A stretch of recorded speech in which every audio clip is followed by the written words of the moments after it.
उस भाई महावीरम। जय आत्म, जय आनंद, जय देवेंद्र, जय शिव।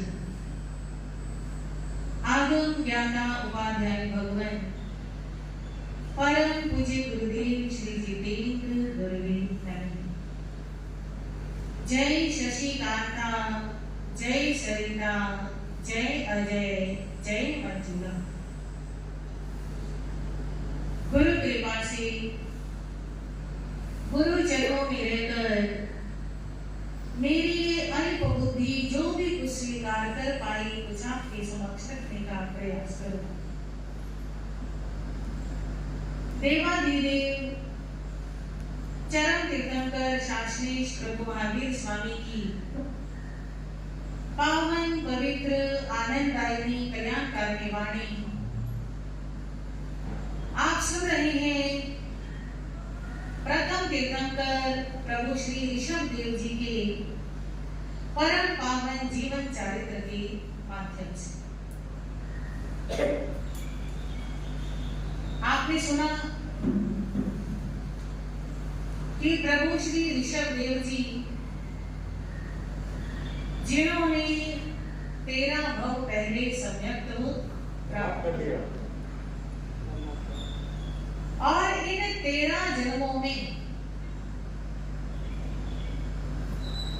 कहीं भी कोई ऐसा वर्णन नहीं आया कि उन्होंने कोई दुख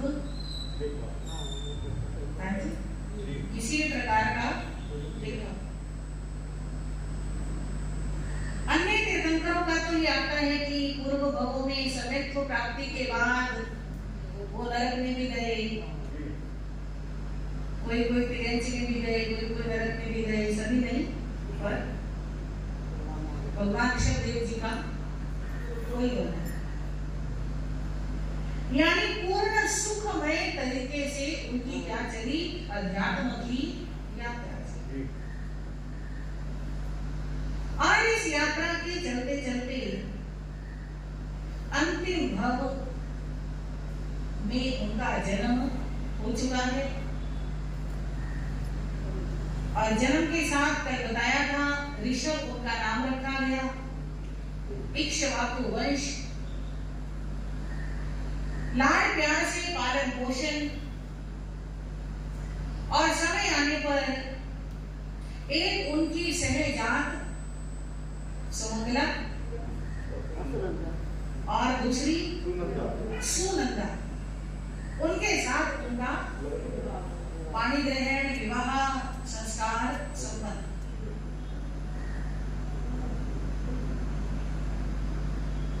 जो पूर्व भव में उनके 4 भाई थे, बाहु, सुबाहु, पीठ और सुमंगला। बाहु और पीठ ये दोनों माता सुमंगला की कुक्षी से जन्म लेते हैं। बाहु ने लिया भरत के रूप में और पीठ ने लिया ब्रह्मी के रूप में।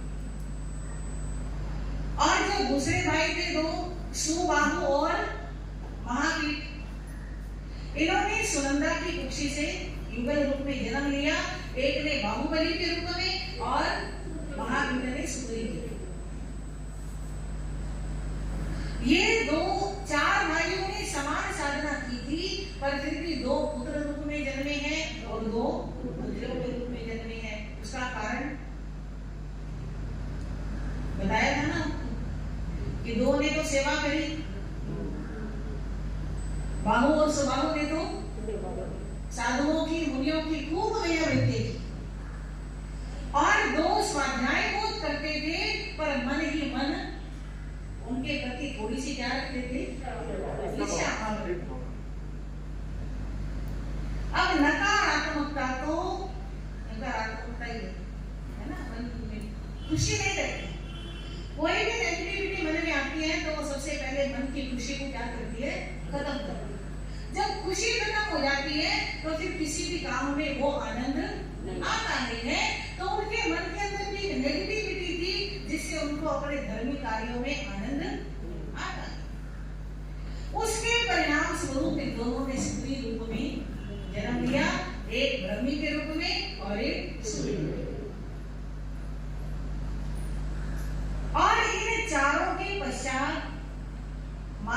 सुनंदा ने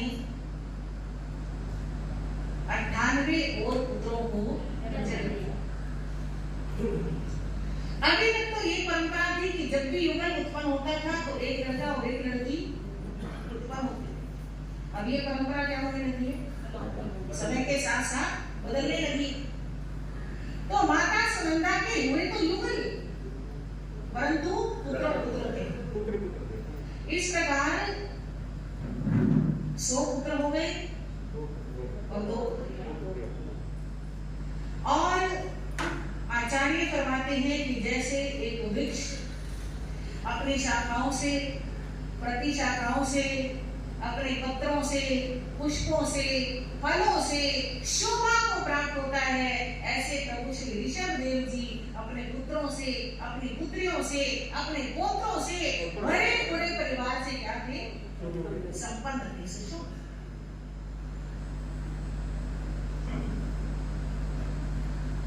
कल बताया गया था विवाह परंपरा का शुभारंभ प्रभु श्री ऋषभ देव जी ने ईश्वर।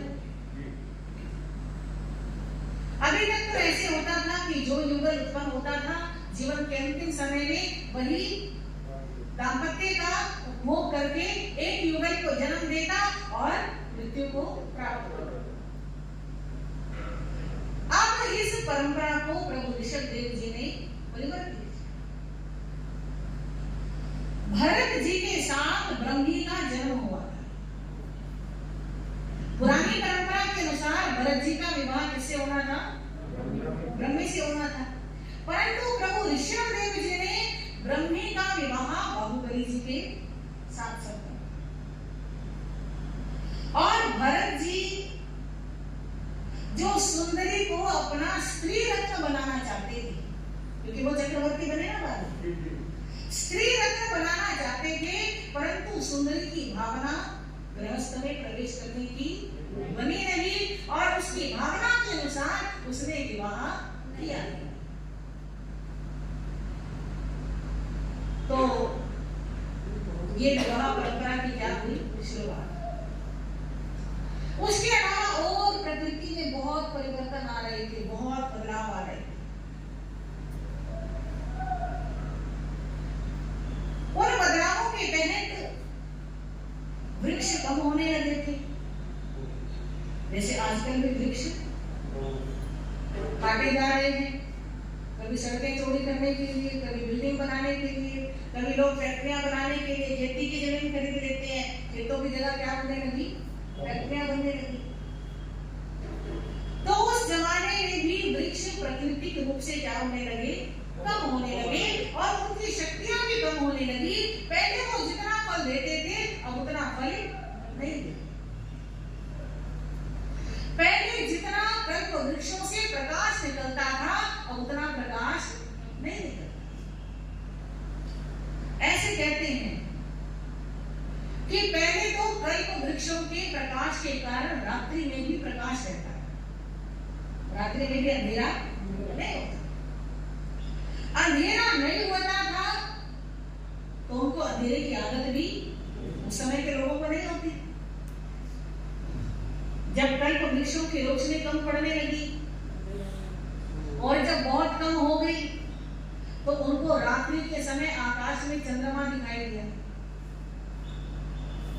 क्योंकि जब प्रकाश होता है तो पता नहीं चलता। और जैसे दिन के प्रकाश में चंद्रमा का पता नहीं चलता, जबकि दिखाई तो देते हैं सामने। ऐसे उन्होंने पहली बार चंद्रमा देखा, पहली बार तारे देखे और पहली बार सुबह सूरज को उगते हुए देखा तो लोग भयभीत हो जाते हैं और विचार करते हैं कि ये क्या हो गया, ये कहीं कोई राक्षस तो नहीं आ गया, क्योंकि समय बदल रहा था, सब घबरा रहे थे, नई नई चीजें हो रही थी। तो भगवान के पास आते हैं, आकर के कहते हैं कि ये क्या हो गया। भगवान कहते हैं घबराने की बात नहीं, ये तो पहले भी थे, अब भी हैं और आगे भी रहेंगे। पहले ही दिखाई नहीं देते थे, अब ये दिखाई देने लगे। जब कल्प वृक्षों का प्रकाश खत्म हो जाएगा तब इनसे आपको क्या मिलेगा, रात्रि में भी प्रकाश। ये भी आपके सहयोगी हैं, ये आपके शत्रु नहीं। एक दिन ऋषभदेव जी ने विचार किया, क्योंकि आपको बताया था ना 3 प्रकार की नीतियां चलेगी, अकार नीति, मकार नीति और धिक्कार नीति। अब ऋषभदेव जी के समय में वो धिक्कार नीति भी फेल हो गई। तो उन्होंने विचार किया कुछ ना कुछ ऐसी व्यवस्था होनी चाहिए, दंड का विधान होना चाहिए, और दंड का विधान भी इस तरीके से होना चाहिए कि कोई शक्तिशाली व्यक्ति, कोई ताकतवर व्यक्ति जब किसी को दंड देता है तो उसका प्रभाव सब पर पड़ता है। अगर ऐसे कोई भी किसी को दंड देने लगेगा तो अराजकता फैल जाएगी। तो उन्होंने आपस में विचार विमर्श किया, लोगों को बुलाया, उनसे बातचीत की और कहा कि एक राजा होता है, उस राजा के पास 4 प्रकार की सेनाएं होती हैं। कौन सी? जल सेना, स्थल सेना, नभ सेना और पैदल सेना। ऐसे राजाओं के पास पहले रथ सेना हुआ करती थी, वायु सेना नहीं। हाथी, घोड़े, रथ और पैदल ये हुआ करते थे।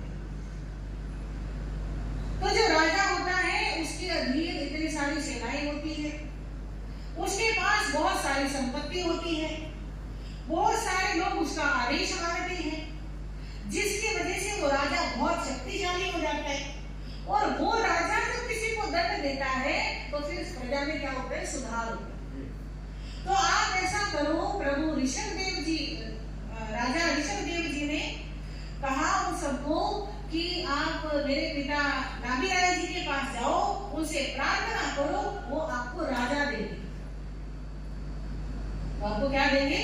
राजा देंगे। और जो भी राजा आपको मिलेगा वो राजा आपकी क्या करेगा? सारी व्यवस्था करेगा। हमें लोग कहने लगे हम तो चाहते हैं कि आप ही हमारे राजा बनो।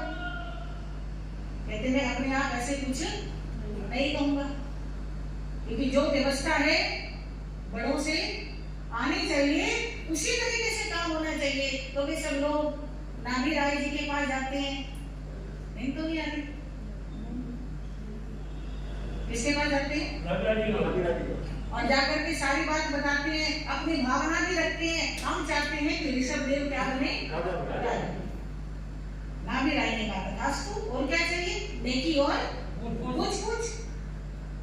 फट से उन्होंने राज्याभिषेक की तैयारी की, और ऐसे कहते हैं कि देवलोक में देवता भी, इंद्र महाराज भी, वो भी देख रहे थे। उन्होंने देखा अब हमारे ऋषभदेव जी राजा बनेंगे, तो वो भी आए। राज तिलक का महोत्सव मनाने के लिए उन्होंने भी राज तिलक में अपनी सहभागिता दी। इस प्रकार ऋषभदेव जी राजा बने। राजा बनकर उन्होंने 4 प्रकार की सेना बनाई। सेना बनाने के साथ उन्होंने कुछ पदाधिकारी बनाए कि जब राजा का दरबार होगा तो उसमें मंत्री कौन होगा, कोषाध्यक्ष कौन होगा, सेना नायक कौन होगा, दंड नायक कौन होगा, वो सारे उन्होंने बनाए, जिन्हें कहते हैं उग्र। हाँ जी, 4 होते हैं ना राजन्य, ऐसे 4 पद, उग्र, भोग, राजन्य और ऐसे एक और होता है।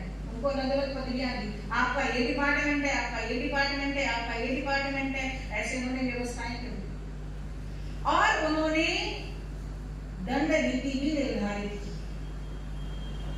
जैसे पहली प्रकार का दंड अच्छी प्रकार से डांटना, और डांट करके उसको थोड़ी देर अपने सामने खड़े रखना, यहीं पे खड़े हो जाओ। जैसे स्कूलों में बच्चों को शरारत करते हैं ना, कहते हैं यहीं पे खड़े होकर पढ़ना है, यहीं पे मेरे सामने बैठ के पढ़ना है, इधर उधर जाओगे तो बातें करोगे, इधर उधर देखोगे, तो अपने सामने खड़े रहना। तो बहुत सारे लोग इसी में भी मान जाते थे कि बहुत बड़ी बेइज्जती होगी, अब तो अपने कुछ ऐसा काम करना। दूसरे प्रकार की दंड नीति बनाई कि एक सीमित एरिया में बंद रहना है आपने। हाँ जी, जैसे नगर कैद बोल देते हैं कि आपको नगर में रहना, नगर से बाहर नहीं जाना।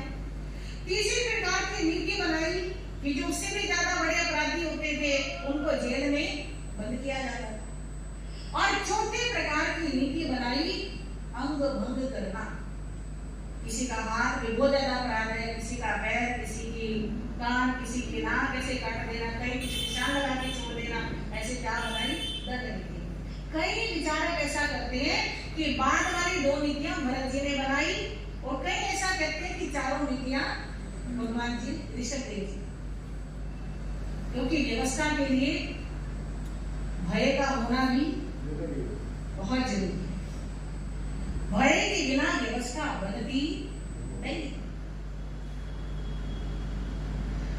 भय भी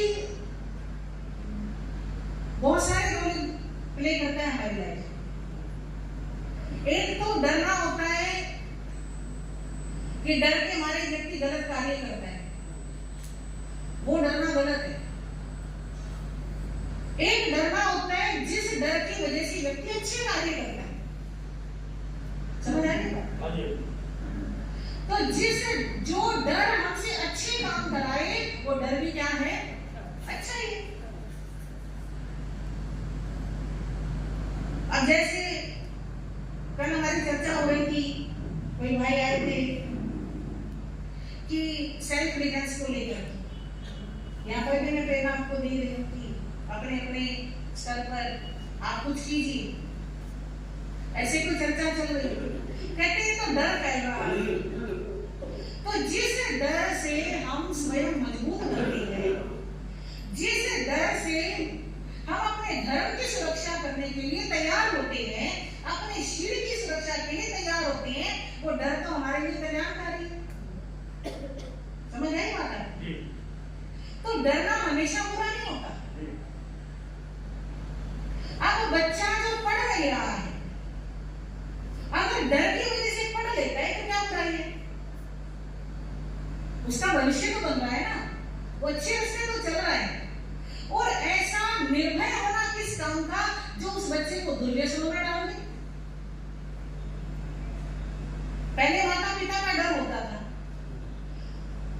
बड़ों का डर होता था, डर कह लो या शर्म कह लो, तो बच्चे गलत काम करते हुए 100 बार सोचते। आज डर नहीं है तो क्या सोचते? करा तो करा, करेंगे तो करेंगे, सब कर रहे हैं तो हम भी करेंगे। तो डर होना भी जरूरी है। इसीलिए गोस्वामी तुलसीदास जी ने रामायण में, रामचरितमानस में कहा है, भय बिनु प्रीति न हुई। भय के बिना प्रेम भी नहीं होता है, तो भय भी जरूरी है। तो प्रभु श्री ऋषभ देव जी ने स्वयं ये दंड व्यवस्था क्या करी? लागू करी। क्योंकि अगर दंड व्यवस्था है तो सबको पता है कि जो भी गलत करेगा उसको क्या मिलेगा? दंड। तो दंड से बचने के लिए वो क्या करते? गलत कार्य करने से बचते। तो व्यवस्था जरूर होनी चाहिए। ऐसे उन्होंने दंड व्यवस्था लागू की। उसके अलावा उन्होंने संसार को असी, मसी और कृष्ण। असी का मतलब क्या होता है? अस्त्र शस्त्र चलाना, अस्त्र शस्त्र बनाना। ये किसने सिखाया? जो उसी समय में, उसी भाव में तीर्थंकर होने वाले हैं। समझ आ रही है बात आपको? कि भगवान अवधि ज्ञान से जानते थे, उस समय उनको 3 ज्ञान थे, और उन्होंने स्वयं केवल ज्ञान पाना था, भीतरागी होना था, पर फिर भी उन्होंने पहले ये शिक्षा भी दी कि अपना बचाव करना है तो आपको शस्त्र भी उठाना पड़ेगा। इशारा समझ रहे हो? शस्त्र चलाना भी सीखना पड़ेगा। चाणक्य नीति है, उसमें कहा गया है कि जहर नहीं भी हो, फुफकारना जरूर चाहिए। सर्प होता है ना, सारे सर्प जहरीले नहीं होते, परंतु हम सबके मन में एक धारणा होती है कि सांप जहरीला होता है। इसलिए हम जब सांप दिखाई देता है तो इस तहकीकात में नहीं पड़ते कि ये जहरीला है या नहीं है, हम उससे बचने की ऐसे होता है ना। तो बेशक दसों मत फुफकारना जरूर चाहिए, ये चाणक्य नीति में कहा। ऐसे ही बेशक शस्त्र का प्रयोग करने का अवसर ना भी आए, ना भी करें, पर करा जरूर आनी चाहिए।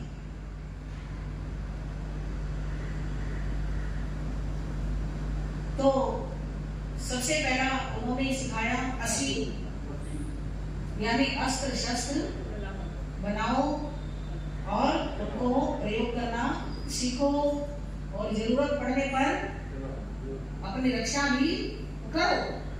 मारना नहीं किसी को, किसी के ऊपर आक्रमण नहीं करना, अपनी लालसा नहीं बढ़ानी। कई लोग ऐसे भी होते हैं अपना राज्य बढ़ाने के लिए, अपनी शक्ति बढ़ाने के लिए, लोगों में अपना प्रभाव जमाने के लिए अस्त्रों का शस्त्रों का प्रयोग कर लेते हैं, वो गलत है। परंतु कोई अगर गलत व्यक्ति आक्रमण करता है तो उससे अपना बचाव जरूर करना। ये भगवान श्री ऋषभदेव जी ने सिखाया और समझाया। हमारे सारे रास्ते क्लियर है धर्म के हिसाब से। दूसरा उन्होंने सिखाया मसी। मसी कहते हैं लेखन कार्य। ऐसे कहते हैं कि जब भी किसी को कुछ लो या जब भी किसी से कुछ लो, लिखना जरूर चाहिए। समझ आ रही है? चाहे व्यापार हो, बिजनेस हो, लेन देन हो, कुछ भी हो, लिखना जरूर चाहिए। बिना लिखे ना देना है और बिना लिखे लेना भी। तो जो इस हिसाब में क्लियर होता है, लिखने में पक्का होता है, एक पैसे का भी हिसाब हो, जो जरूर लिखता है उसे बाद में पश्चाताप करना है। तो मसी। और तीसरी सिखाई उन्होंने कृषि, खेती बाड़ी। पहले तो ज्यादातर लोग खेती बाड़ी करते थे, अब धीरे धीरे करके ये रिवाज क्या हो रहा है, कम हो रहा है। किसान लोग भी अपनी जमीन बेच करके कोई बाहर जा रहे हैं, कोई फैक्ट्री लगा रहे हैं, कोई और काम कर रहे हैं। ये प्रदूषण इतना तभी तो फैल रहा है। खेती की भूमि कम है, अनाज की जरूरत ज्यादा है, इसी वजह से तो केमिकल डाल रहे हैं। केमिकल क्यों डाल रहे हैं? जितना अनाज, जितना खाद्य पदार्थ आपकी प्लेट में आता है उसमें नकली ज्यादा होता है और असली बहुत थोड़ा। इसी वजह से बीमारियां आ रही है, शारीरिक भी और मानसिक भी, क्योंकि शरीर और मन अलग अलग नहीं है। नींद तो नहीं आ रही? शरीर बीमार होता है तो मन में भी नकारात्मकता आती है, और मन बीमार होता है, मन में नकारात्मकता होती है तो शरीर भी देर सवेर जरूर बीमार होता है।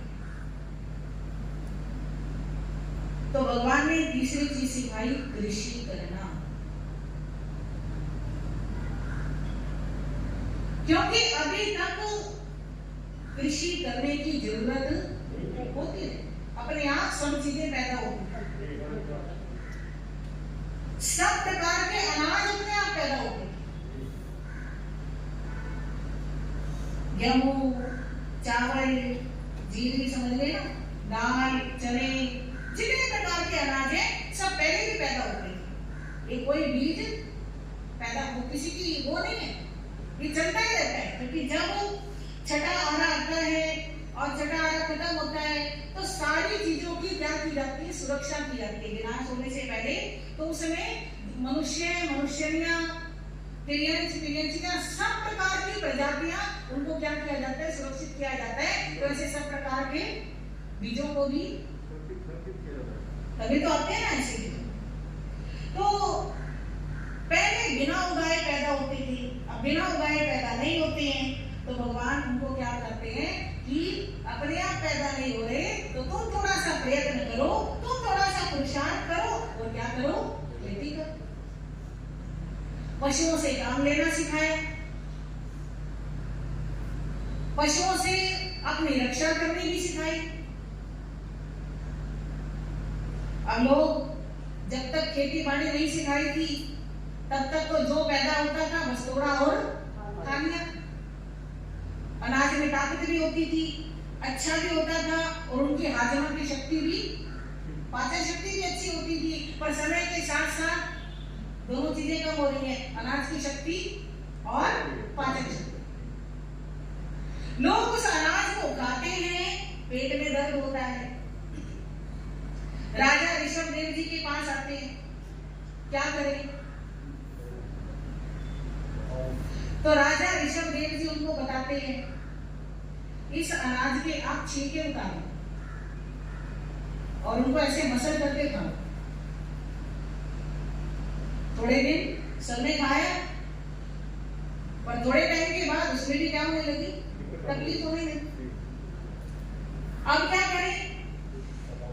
आप अनाज को पानी में भिगो दो, भिगो करके फिर उसको ऐसे मुट्ठी में लेके थोड़ी देर ऐसे दबा के रखो। हाथों में गर्मी होती है, ऐसे दबा करके रखो या ऐसे बगल में दबा लो, फिर उसके बाद खाओ। क्योंकि भगवान जानते थे कि अभी अग्नि उत्पन्न होने का समय नहीं है। जब ज्यादा स्निग्धता होती है वातावरण में तब भी अग्नि पैदा नहीं होती, और जब ज्यादा रुक्षता होती है तब भी अग्नि पैदा नहीं होती। तो उष्णता, रुक्षता और स्निग्धता दोनों चाहिए होती है अग्नि की। तो लोगों ने वैसे पानी में भिगोया, बगल में दबाया, उसको खाया, थोड़े समय तक चलता रहा, पर फिर दिक्कत आने लगी। और एक दिन लोगों ने क्या देखा कि कुछ वृक्ष आपस में टकराए और अग्नि उत्पन्न हुई। भड़कने लगी ऊंची ऊंची। उन्होंने सोचा ये भी कोई देवता आ गया।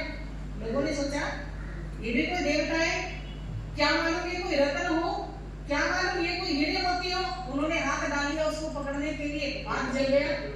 एकदम भाग करके राजा ऋषभदेव जी के पाए, ऐसे ऐसे हो गया जी।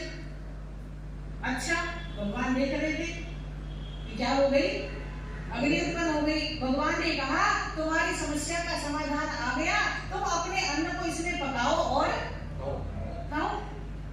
अब लोग बोले, उन्होंने अन्न को ऐसे कैसे क्या कर दिया, आग में डाल दिया। आग में डाल दिया तो जल गया, राख हो गया, राख हो गया। फिर राजा के पास आए, उन्होंने कहा डायरेक्ट नहीं डालते, बर्तनों में डाल के डालते। वो क्या होता है, अभी तक तो कल्प वृक्षों से बर्तन मिलते थे, अब कहां से लाएंगे। कहते बनाओ, कैसे बनाए। कहा चलो मिट्टी लेकर के आओ, गीली मिट्टी मंगाई। उस समय ऋषभदेव जी हाथी के ऊपर बैठे हुए थे। हाथी पर बैठे बैठे उन्होंने हाथी का जो सिर होता है उसके ऊपर उस मिट्टी का क्या बना दिया, मोटी मोटी लेप बना दिया। वो सूख गया तो उसको उतार दिया। समझ लो बड़ा सा हाथी के सिर के आकार का क्या बन गया, बर्तन बन गया। और कहा इसको अग्नि में रखो, ये पक जाएगा, और जब पक जाएगा तो फिर इसमें क्या डालना, तुम अनाज क्या। ऐसे उन्हें पकाना सीखा। ऋषभदेव भगवान के अनेक नामों में से एक नाम जात वेदस्ती, वेदों के जात वेदस, हाँ, वो अग्नि से संबंधित है। अग्नि की जो पूजा करते हैं वो भगवान ऋषभदेव जी का नाम जात वेदस करके। तो इस प्रकार उन्होंने भोजन की समस्या दूर। एक कहानी और भी प्रचलित है कि जब उनके खेत तैयार खड़े थे तो बैल आके और उनका अनाज खा गए। तो सब लोगों ने परेशानी ऋषभदेव जी को बताई। ऋषभदेव जी ने कहा अगर बैल अनाज खा जाते हैं तो तुम ऐसे किया करो, उनके मुंह के ऊपर वो रस्सी की बनी हुई जाली सी चिका बोलते हैं, है ना, तो वो बांध दिया करो। कहते ठीक है, क्योंकि उसमें से सांस भी आता रहेगा, बस वो कुछ खा नहीं पाएंगे उस समय। बता दिया भगवान ने, और लोगों ने ले जा करके बांध दिया। काम करते समय सारा दिन तो बैल काम करते रहे। शाम को भोजन का समय हुआ, बैलों के सामने चारा डालते हैं, पर मुंह बंधा है तो चारा कैसे खाएंगे? अब वो खा नहीं रहे हैं, बड़ी मुश्किल आ गई। फिर वो राजा के पास गए दौड़े दौड़े, किसी बैल तो खा नहीं रहे हैं, भूखे रहेंगे तो मर जाएंगे। अब भगवान कहने लगे, भैया तुमने वो चीका खोला या? कहते वो तो नहीं खोला। सोचो तो सही, कुछ तो सोचो। बहुत ज्यादा बोले लोग, अपना दिमाग तो लगाते ही नहीं। सब कुछ राजा बता देता था, वो वैसे जैसे बताते थे वैसे कर लेते थे। जाकर के चीका खोला तो बैलों ने चारा। ऐसा कहते हैं कि 12 घड़ी तक वो बैल आहार नहीं कर पाए, चीके की वजह से 12 घड़ी तक। यानी कि लोग पहले खिलाने की कोशिश करते हैं, चीका बंधा होने से वो नहीं खा पाते, फिर वो राजा के पास जाते हैं, आते इतने में क्या समय बीत जाता है? 12 घड़ी का समय बीत जाता है। तो वो 12 घड़ी की जो अंतराय बंधी थी वो उनको 12 महीने, तो कुल समय तो 13 महीने 11 दिन ऐसे लगा। तो इतना बड़ा समय उनको अंतराय के रूप में क्या करना पड़ा? इस कथा के विषय में कुछ विद्वान ऐसे भी कहते हैं। हाँ जी भाई जी, गर्दन सीधी करके बैठो।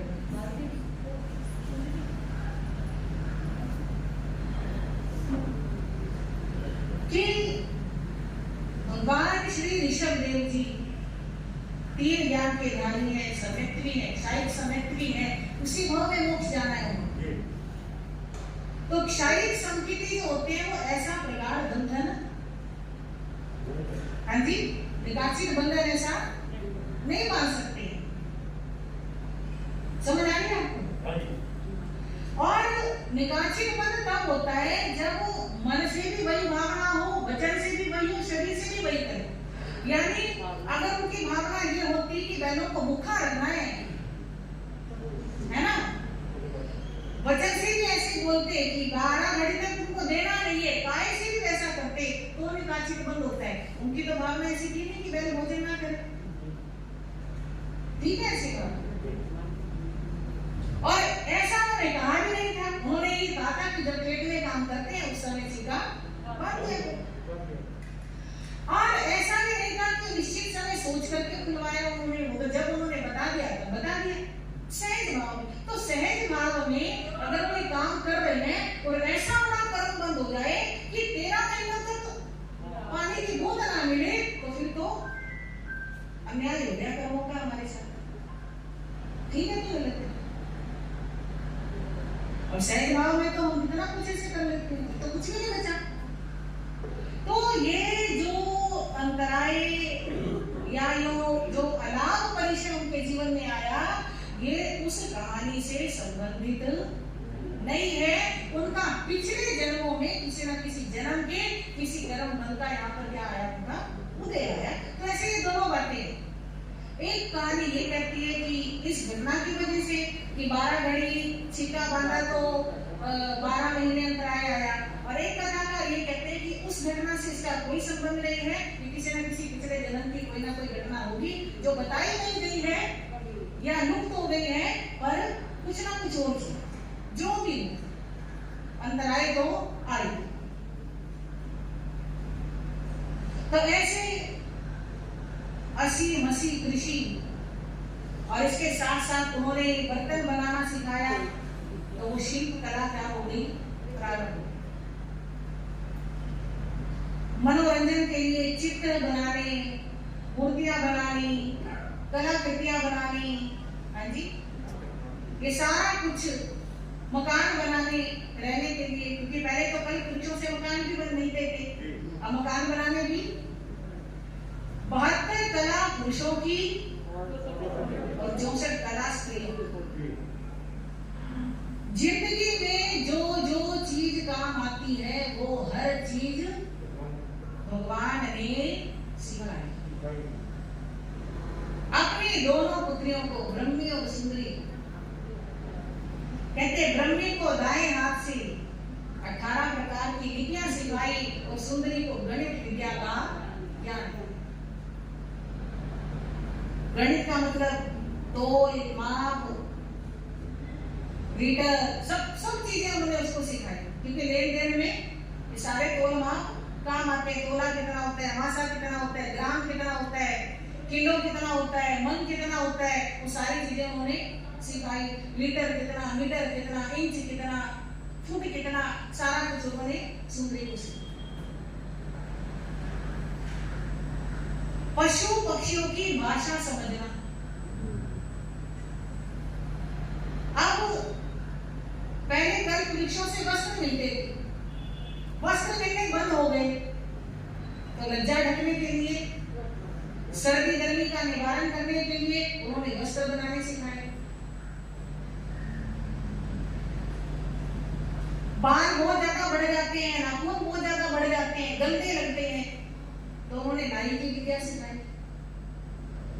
हाँ जी, टेलर बनाए, जितने भी सारे काम होते हैं सबके सब किसने सिखाए? भगवान श्री ऋषभ। इसीलिए भगवान ऋषभ देव जी के कितने उपकार हमारे ऊपर हैं, उनको हम गिना। सोचो आज क्या होता? हाँ जी, क्या होता? कुछ भी नहीं होता, सब खत्म था। तो ऐसे भगवान श्री आदिनाथ जी ने इस मानव जाति पर बहुत अनंत अनंत उपकार किए। बहुत सारी चीजें, बहुत सारी बातें हैं, जितने का वर्णन करें उतना थोड़ा है। उन्होंने जहां संसार की शिक्षाएं दी, वहीं पर अध्यात्म की शिक्षा देने में भी कोई कमी नहीं। समय आने पर उन्होंने भाव बनाया कि अब मुझे दीक्षा दे दीजिए, और उन्होंने दीक्षा की तैयारियां भी प्रारंभ कर दी। तैयारियों का मतलब जो अपना राज्य था, कुछ भरत को दिया, बाहुबली को दिया, 98 पुत्र थे उन सबको दिया, सारी की सारी तैयारियां हो गई, सबको उनके उत्तरदायित्व समझा दिए। राजा कौन होता है, राजा कैसा होता है, राजा के क्या गुण होते हैं, राजा को क्या करना चाहिए, क्या नहीं करना चाहिए, प्रजा को क्या करना चाहिए, क्या नहीं करना चाहिए, एक एक चीज उन्होंने क्या करी? समझाई, सिखाई, अपने सामने प्रैक्टिस कराई, ताकि कहीं कोई गड़बड़ नहीं, कहीं कोई किसी को समस्या नहीं आए। सारा कुछ करने के बाद मन बनाया है कि अब मेरे काम पूरे हो गए, अब मुझे क्या लेनी? शास्त्रों में प्रसंग आता है, जब भगवान दीक्षा लेने का भाव बनाते हैं, तब देवलोक में 9 प्रकार के लोकांतिक देव जो होते हैं, उनको एहसास हो जाता है कि अब तीर्थंकर भगवान दीक्षा लेने का भाव बना रहे। जैसे उनको एहसास होता है कि देवता भगवान के पास आते हैं, आ करके उनको विनती करते हैं, या ये कह लो उनके संयम के भाव की अनुमोदना करते हैं। वे कहते हैं कि प्रभु आपने जो निर्णय लिया बिल्कुल उचित लिया, समय की यही मांग है, आपको यही करना चाहिए, अब यही जरूरी है। इस प्रकार उनके भाव की बार बार अनुमोदना करते हैं, सराहना करते हैं, प्रशंसा करते हैं। देखो ये भी बहुत बड़ी बात है। देवता होकर के उनको क्या जरूरत है कोई दीक्षा ले ना ले? क्यों आते हैं वो? प्रेरणा दे, वो अनुमोदना करने के लिए, अच्छे काम की प्रशंसा करने के लिए हमको सिखाते हैं कि कोई अच्छा काम करे तो तुमने क्या करना? कम से कम अनुमोदना दो। देवता तो दीक्षा ले ही नहीं सकते, इसलिए